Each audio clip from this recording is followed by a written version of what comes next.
आज का जो हमारा टॉपिक है, टॉपिक क्या है हमारा? विश्व के उष्णकटिबंधीय प्रदेश। अभी हम पहले उत्तर प्रदेश के पुलिस में पहले हम विश्व का भूगोल कवर करेंगे और उसके बाद क्या है, भारत का भूगोल कवर करेंगे। क्लियर है? क्योंकि देखिए अधिकांश बच्चे पुराने हैं, कुछ बच्चे नए हैं, तो विश्व का भूगोल पहले करते हैं। एक समरूपता है, कोई दिक्कत की बात नहीं है इसमें। क्लियर है? ये आपका कौन सा है? वर्ल्ड मैप, विश्व के उष्णकटिबंधीय प्रदेश।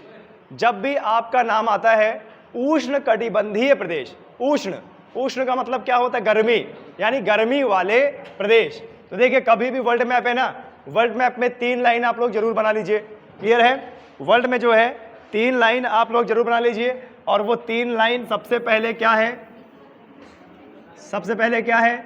भूमध्य रेखा, जीरो, जो विषुवत रेखा ही बोलते हैं। 0 डिग्री पर कौन सी रेखा? भूमध्य रेखा। 0 डिग्री पे कौन सी रेखा? भूमध्य रेखा। भूमध्य रेखा हमारे पृथ्वी को 2 बराबर गोलार्धों में बांटती है, एक उत्तरी गोलार्ध और एक दक्षिणी गोलार्ध। क्लियर है? आया समझ में?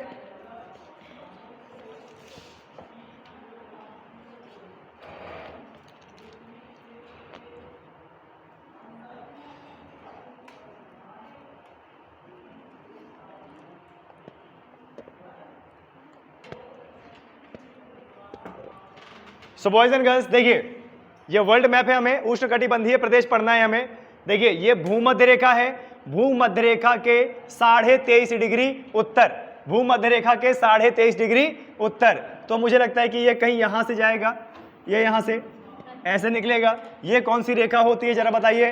23.5 डिग्री और कौन सा? उत्तर यानी नॉर्थ। कौन सी रेखा होती है? कर्क रेखा। कौन सी रेखा? कर्क रेखा। उसी तरीके से 23.5 डिग्री नीचे, उसी तरीके से 23.5 डिग्री दक्षिण, 0 डिग्री से 23.5 डिग्री दक्षिण।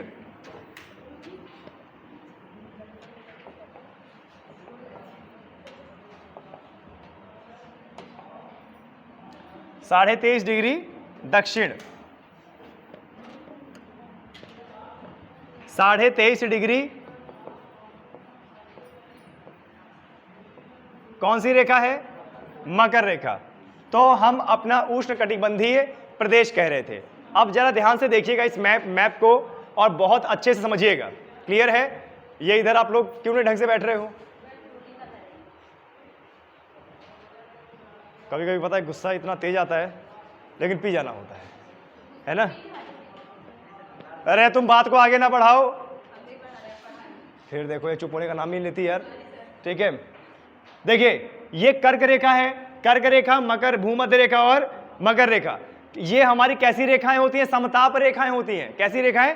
समताप रेखा। यानी पूरे विश्व में, पूरे पृथ्वी में सबसे ज्यादा तापमान जो होता है वो यहीं का होता है। क्यों? क्योंकि यहां पर सूर्य लंबवत चमकता है। यहां पर सूर्य क्या है? लंबवत चमकता है। आया समझ में?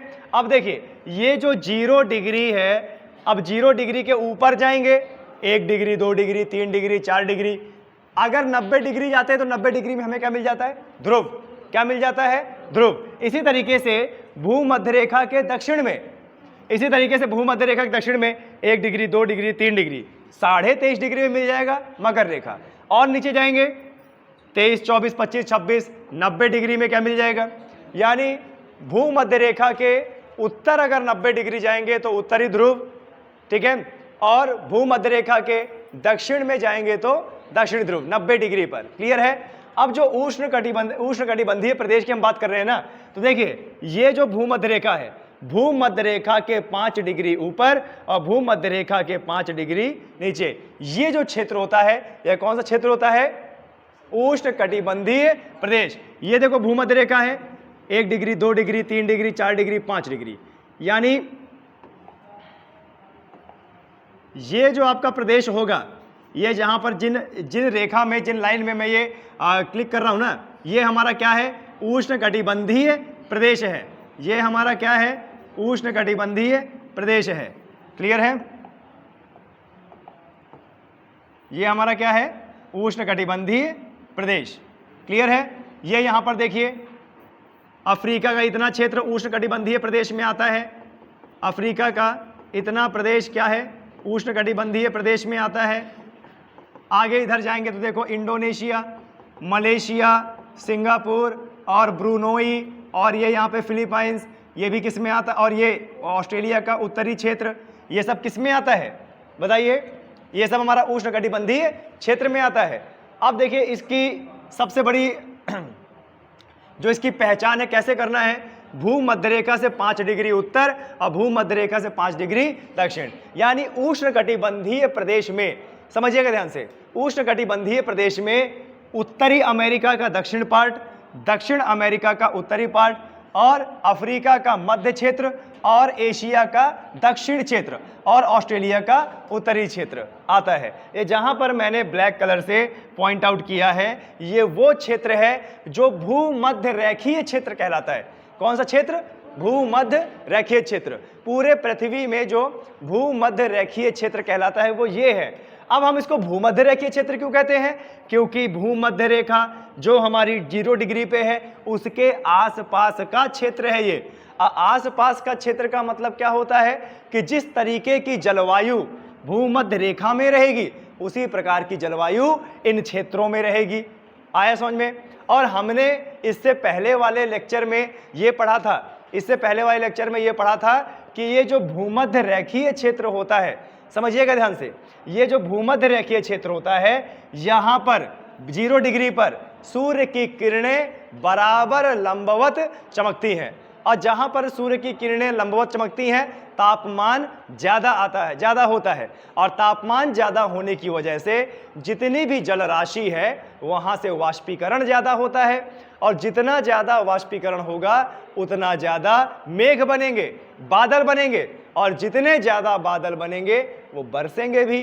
तो देखिए भूमध्य रेखा के 5 डिग्री ऊपर और 5 डिग्री नीचे जो भी क्षेत्र आ रहा है वह भूमध्य रेखीय क्षेत्र है। अब जैसे देखिए ये हमारा कौन सा है? अटलांटिक।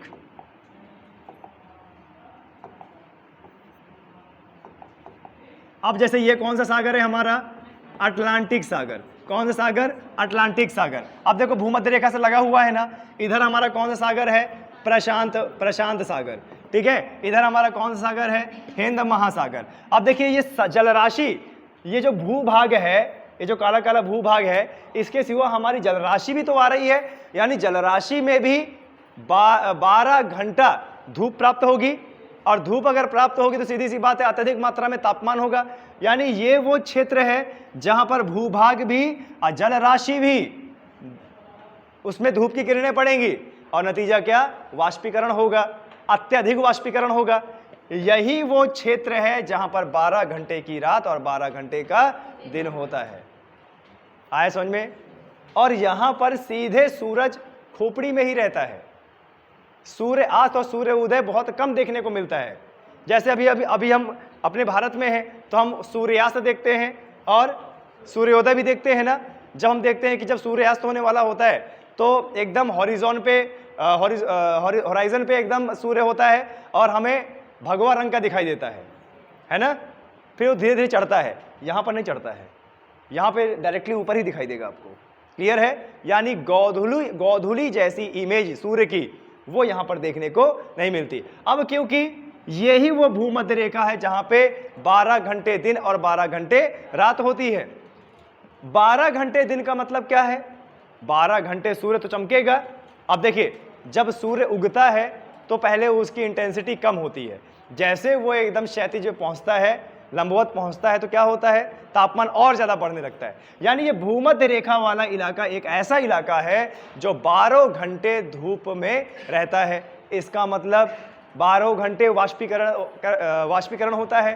अब 12 घंटे वाष्पीकरण होने की वजह से 2 बजे 3 बजे के बाद जब सूर्य क्षैतिज की तरफ यानी हॉरिजॉन की तरफ उतरने लगता है तब यहाँ पर घने मेघ बनते हैं।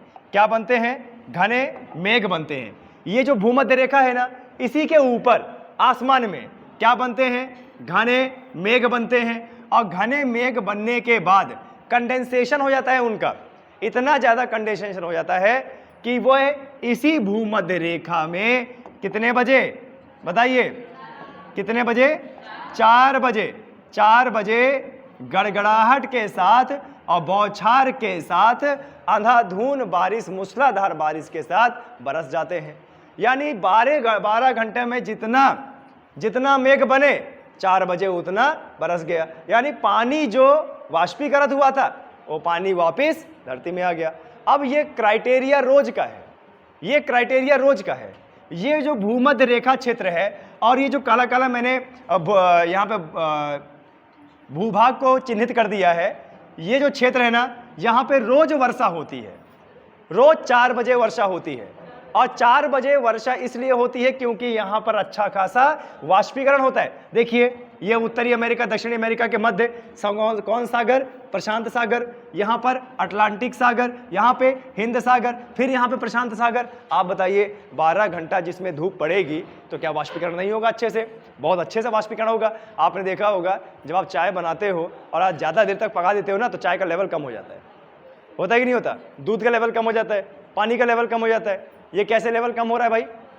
वाष्पीकरण हो रहा है ना भाई। जो पदार्थ जिसका वाष्पीकरण हो सकता है, वाष्पीकरण हो गया। अच्छा, वाष्पीकरण के बाद बनेगा क्या? गैस बनेगी ना, गैस बनेगी ना। और गैस की प्रकृति ये होती है कि जब गैस गर्म होती है तो वो हल्की हो जाती है, ऊपर को उठ जाती है, और जब गैस ठंडी होती है तो वह तरल अवस्था में आ जाती है। अब आसमान में गैस ठंडी हो गई, ऊपर आकाश में गैस ठंडी हो गई। अब ठंडी हो गई तो कौन सी अवस्था में आएगी? तरल। और तरल अवस्था में बनेंगी बूंदे, पानी बनेगा। पानी का वजन होता है और गुरुत्वाकर्षण बल की वजह से वही पानी बारिश के रूप में नीचे गिराता है और हम उसे बारिश कह देते हैं। क्या कह देते हैं? बारिश।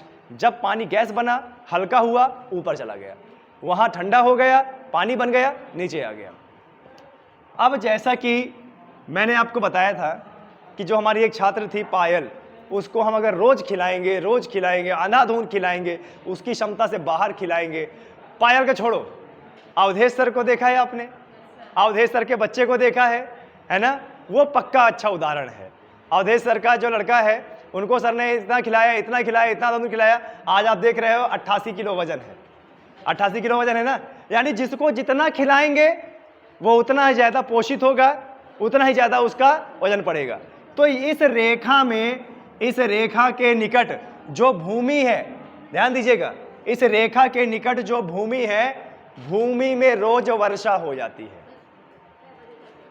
1.5 घंटे, 1.5-2 घंटे, बस 1.5-2 घंटे अच्छा खासा मूसलाधार बारिश होगी। अरे कभी कभी अपने चित्रकूट में भी तो होता है ना, एकदम से ऐसी बारिश हो जाती है कि तालाब सब भर जाते हैं और थोड़ी देर बाद हमारे छात्र निकल आते हैं वहां से। हमारे छात्र समझे, बरसाती मेढक टटराने लगते हैं वहां पे, है ना। ये चीज हुआ। अब देखिए ये तो चलो समुद्र है, ये अटलांटिक और ये प्रशांत महासागर और ये हिंद महासागर, ये तो समुद्र है। समुद्र का पानी समुद्र में वापस आ गया, लेकिन पानी तो भूभाग में भी बरसता है ना। ये भूभाग, ये यहाँ पे पानी तो भूभाग में भी बरसेगा, और जो पानी भूभाग में बरसेगा वो जमीन के अंदर जाएगा, है ना। और भूभाग में लगे हैं पेड़ पौधे, यानी वह पानी पेड़ पौधों को पानी की कमी नहीं होने देगा क्या? और जब वह पानी जमीन से मिलेगा तो अन्य पोषक तत्वों को अपने में मिला लेगा। यानी यहाँ के पेड़, इस क्षेत्र के जो पेड़ हैं उनको अत्यधिक पोषण मिलेगा, और जितना ये गर्मी झेलेंगे वो बारिश, 4 बजे वाली बारिश इनकी गर्मी शांत कर देगा। यानी ये जितना गर्मी झेल रहे हैं उतना ठंडक भी इनको मिल जा रही है। यानी इनके स्वरूप में कोई परिवर्तन नहीं होगा। परिवर्तन इसमें होगा कि इनको बहुत ज़्यादा पोषण मिलता जा रहा है। नतीजा, ये पेड़ के तने मोटे हो जाएंगे, पत्तियां चौड़ी हो जाएंगी, जड़ें छोटी रहेगी, और आगे चल के, क्योंकि ये वर्षा तो कई करोड़ों साल से हो रही है ना, रोज वर्षा होती है और रोज करोड़ों साल से नियमित वर्षा हो रही है, तो पेड़ों ने अपना स्वरूप ऐसा बना लिया है कि इतने घने वन, इतनी चौड़ी पत्तियां, चौड़े वन, ऊंचे ऊंचे वन, और ऐसी अनेकों प्रकार की झाड़ियां, अनेकों प्रकार के पेड़, छोटे पेड़, बड़े बड़े पेड़ इतने ज्यादा उग गए हैं कि ये जो भूमध्य रेखा क्षेत्र है ना, यहां पर अगर आप सैटेलाइट से देखोगे या हेलीकॉप्टर से देखोगे तो आपको भूमि नजर नहीं आएगी, हरियाली ही नजर आएगी, हरे हरे पेड़ ही नजर आएंगे, और ऊपर से देखोगे हरा हरा नजर आएगा और कुछ नजर नहीं आएगा, भूमि आपको नहीं दिखेगी। भूमि ना दिखने का कारण क्या है कि यहाँ पे वर्षा की वजह से, पोषण तत्व की वजह से जो पेड़ पौधे हैं वो इतने हरे भरे हो गए हैं, इतने सघन हो गए हैं कि वहाँ पर भूमि नहीं दिखती। तो सघन हो गए, हरे भरे हो गए। यहाँ से आईएएस के प्रश्न में एक प्रश्न आया, आईएएस के पेपर में एक प्रश्न आया कि भूमध्य रेखीय क्षेत्र में कैसे वन पाए जाते हैं? सदाबहार हरे भरे वन। और अगर आयोग इंटरव्यू में आपसे पूछ ले कि भूमध्य रेखीय क्षेत्र में हरे भरे वन होने का कारण क्या है, 4 बजे की वर्षा बहुत अच्छे से एक्सप्लेन कर देना। 4 बजे की वर्षा को बहुत अच्छे से एक्सप्लेन कर देना। क्लियर है? ये चीज हुआ। अब देखिए यहां पर जो वन है, कैसे वन है? सघन वन है। कैसे वन है? सघन। इतने ज्यादा सघन है कि सूर्य का प्रकाश धरती तक नहीं जाता। लेकिन यहां पर तो रोज वर्षा होती है, यानी जो वर्षा, जो जल धरती में है उसको सूखने का मौका नहीं मिलेगा। तो जमीन कैसी रहेगी हमारी? दलदली जमीन रहेगी। कैसी? दलदली जमीन रहेगी। और दलदली जमीन को जब तक ऊष्मा नहीं मिलेगी वो सूखेगी क्या? नहीं। यानी यहां पर दलदली वन पाए जाते हैं। जैसे अमेजन का जंगल, जैसे अमेजन का जंगल, जैसे कॉन्गो घाटी, जैसे इंडोनेशिया और हमारे अंडमान निकोबार के जंगल, जैसे मलेशिया के जंगल, जैसे ब्रुनोई पापुआ न्यू गिनिया के जंगल, जैसे फिलीपींस के जंगल। ये कैसे जंगल हैं? ये ऐसे जंगल हैं जहां पर दलदली मैंग्रोव वन पाए जाते हैं। आए समझ में? अब क्योंकि वर्षा की वजह से यहां पर जो जमीन है वो इतनी ज्यादा दलदली हो चुकी है कि यहां पर विकास, निर्माण कराना इतना संभव नहीं है। यही कारण है कि अमेज़न नदी के ऊपर एक भी पुल नहीं बना। क्यों? दलदली क्षेत्र है भाई। पुल बनाने के लिए तो आपको सख्त जमीन चाहिए, और सख्त जमीन वहां पर है नहीं, धंसता चला जाता है। नतीजा क्या? वहां पर कोई भी पुल नहीं है, कोई भी घर नहीं है, कोई भी बिल्डिंग नहीं है, कोई भी लोग वहां पे नहीं रहते। अगर वहां पर कोई भी लोग नहीं रहते तो कौन से लोग रहते हैं? जनजातीय लोग। कौन से लोग? जनजातीय लोग रहते हैं।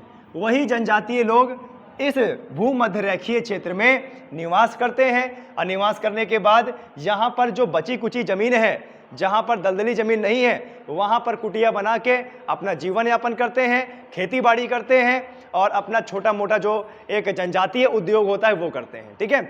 जैसे आपका पिग्मी जनजाति, जैसे रेड इंडियन जनजाति और जैसे इंडोनेशिया की जनजाति, ये सब यहाँ पर निवास करती है। क्लियर है? आज भी इस इलाके में, इस भूमध्य रेखीय क्षेत्र में ऐसी जनजाति रहती है, मैंने क्या बताया था, जो नग्न अवस्था में रहती है। अब आप सोच लीजिए, जो नग्न अवस्था में जनजाति रह रही है, मतलब आधुनिक समय से वह कितना पीछे है। आए समझ में?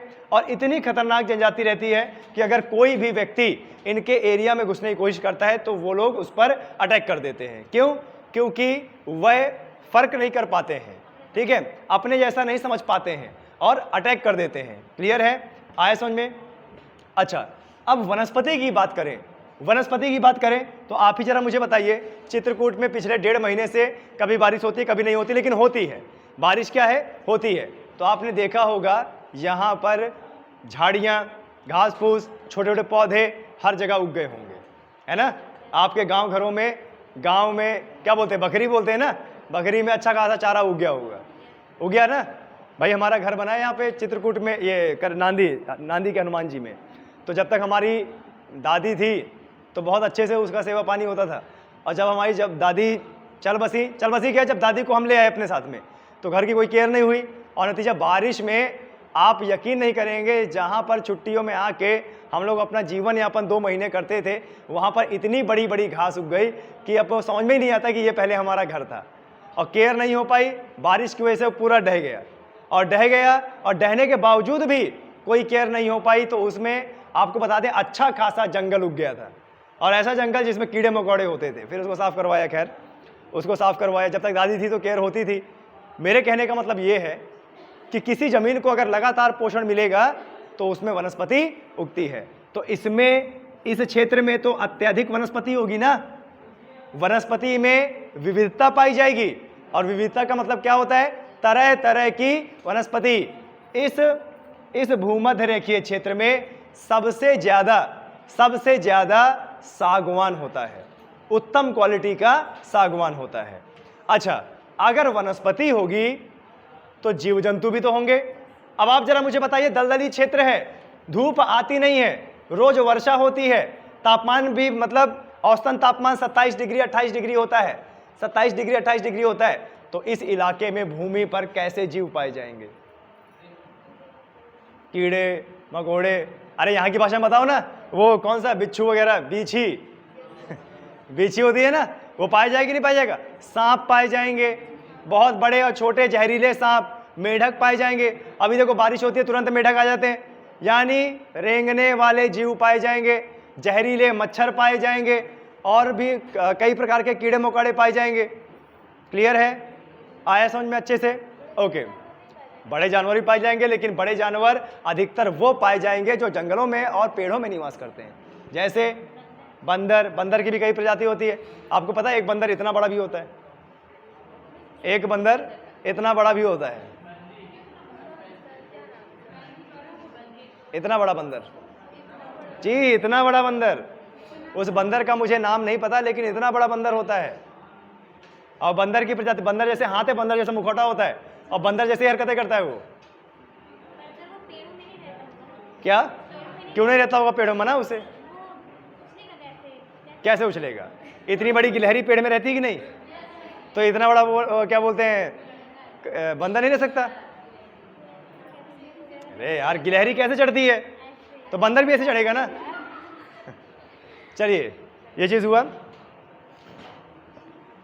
अब देखो, आपसे आयोग ये भी पूछ सकता है कि भूमध्य रेखीय क्षेत्र में कौन कौन से महाद्वीप आते हैं।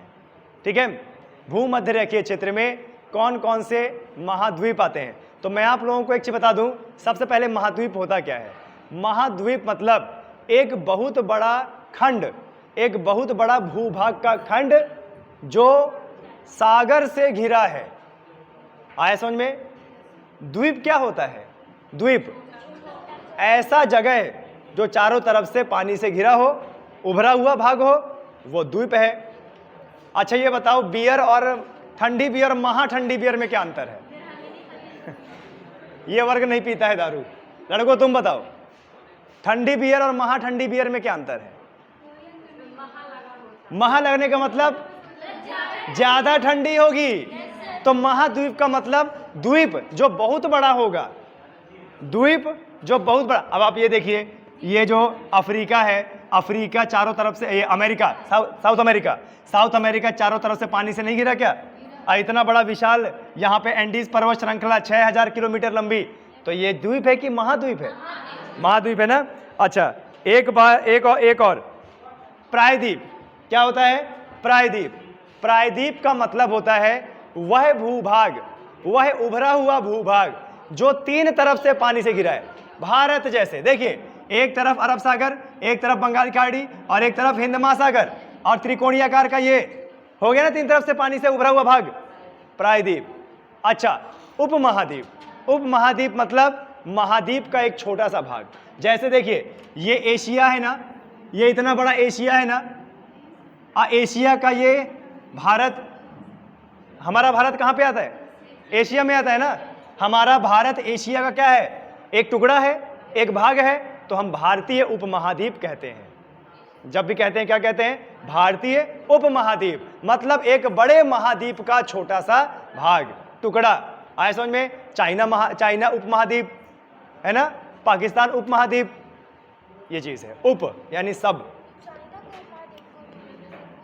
उपमहाद्वीप वो भी तो एशिया का टुकड़ा है ना। क्यों? इधर देखिए, यह प्रशांत महासागर में लग रहा है, तो क्या हो गया? नहीं, बिल्कुल। आया समझ में? क्लियर है? अब जैसे बॉयज एंड गर्ल्स, आपको यहां पे बोल दे, ध्यान दीजिएगा जरा, ये हमारी क्या थी इधर, ये कौन सी रेखा थी? भूमध्य सागर की भूमध्य रेखा, 0 डिग्री पे भूमध्य रेखा, और ये इसी के 23 डिग्री पे यहाँ पे कर्क रेखा। कौन सी डिग्री पे? 23.5 डिग्री। कौन सा? उत्तर। और इसी के नीचे 23.5 डिग्री दक्षिण में कौन सी रेखा? मकर रेखा। 23.5 डिग्री दक्षिण मकर रेखा। आए समझ में? अब देखो, यही तो हमारा था ना, यही हमारा क्या था जरा बताएं? ये हमारा कौन सा क्षेत्र था? भूमध्य रेखीय क्षेत्र था ना।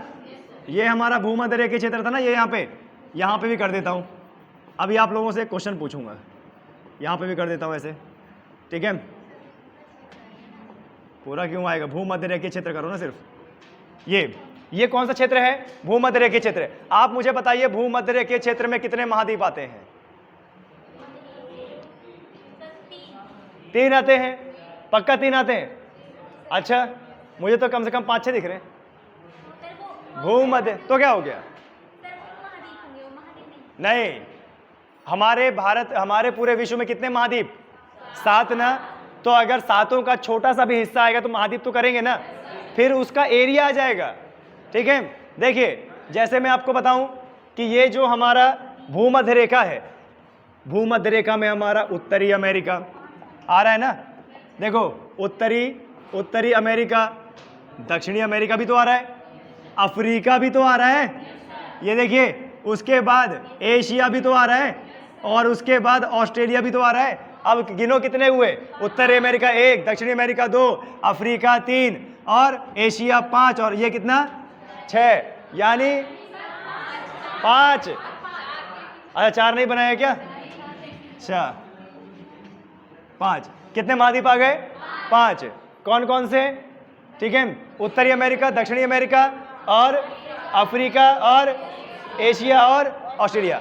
अब सवाल ये बनता है, अगर आरओ पीसीएस का तैयारी कर रहे हो, सवाल ये बनेगा कि उत्तरी अमेरिका का कौन सा भाग, दक्षिणी भाग में कौन सा देश? देखो, आपने सुना होगा मैक्सिको आता है, कैरेबियन, वेस्ट इंडीज, ये सब किस में आएगा? भूमध्य रेखीय क्षेत्र में। दक्षिण अमेरिका की बात करोगे तो आपने सुना होगा ब्राजील का जंगल, अमेज़न का जंगल किस में आता है? भूमध्य रेखीय। और यहाँ पर आपने देखा होगा कॉन्गो, घाना, और यहाँ पे क्या बोलते हैं, साउथ अफ्रीका, सेंट्रल अफ्रीका का देश ये। और आगे बढ़ेंगे तो एशिया का, दक्षिण एशिया कौन सा? Indonesia, Malaysia, Singapore, Brunei, Papua New Guinea, और उधर फिलीपींस। कौन सा? फिलीपींस मतलब मारियाना गर्त है ना, वहां पे विश्व की सबसे गहराई वाली जगह, 11,000 मीटर की गहराई समुद्र में। कौन समुद्र में? प्रशांत महासागर के समुद्र में, वो भी भूमध्य रेखीय क्षेत्र में आता है। और ऑस्ट्रेलिया का ऊपरी क्षेत्र, ये किस में आता है? तो यहाँ की जलवायु कैसी होगी? तापमान कितना होगा? तापमान 25 से 27 डिग्री औसतन तापमान। यहाँ का तापमान कैसा होगा? 25 डिग्री से 27 डिग्री। अच्छा, यहाँ पे वर्षा कैसी होगी? मूसलाधार वर्षा ना, 4 बजे वाली वर्षा। और अच्छा, आपको बता दें, अगर आपसे आयोग ये पूछ ले कि भूमध्य रेखीय क्षेत्र में कितने सेंटीमीटर वर्षा होती है, तो बता दीजिएगा, ये भूमध्य रेखा क्षेत्र में औसतन 200 से 250 सेंटीमीटर वर्षा। कितना? 200 से 250 सेंटीमीटर वर्षा। और जहां पर भी 200 से 250 सेंटीमीटर वर्षा होती है ना, वहां पर सदाबहार हरे भरे वन पाए जाते हैं। अब 2 तरीके से क्वेश्चन बने कि सदाबहार हरे भरे वन कहां पाए जाएंगे? जहां पे 200 से 250 सेंटीमीटर वर्षा होगी। 200 से 250 सेंटीमीटर में कैसे वन पाए जाएंगे? सदाबहार हरे भरे वन। यानी ये सब महाद्वीप में ये जो इतने सारे दिख रहे हैं ना आपको, यहां पर सदाबहार हरे भरे वन पाए जाएंगे, और इसी इलाके में जनजातीय पाई जाएगी। आए समझ में? चलिए, एक बार मैं तो थोड़ा सा आपको बता देता हूं कि अमेरिका का कौन कौन सा क्षेत्र आएगा। देखिए, जैसे अमेरिका का पनामा है, और कोस्टारिका है, निकारागुआ है, होंडुरास है, और ग्वाटेमाला है। ये आपका क्या है? मध्य अमेरिका का आएगा। और दक्षिण अमेरिका की बात किया जाए तो इक्वाडोर, दक्षिण अमेरिका की बात किया जाए तो इक्वाडोर। और कौन सा है आपका? पूर्वी पेरू, कोलंबिया और वेनेजुएला, और ब्राजील का उत्तरी भाग। ब्राजील का क्या है? उत्तरी भाग। इसको बंद कर दो इसको, ठीक है, क्योंकि वीडियो तो डिस्टर्ब हो गया ना। कितना बच गया?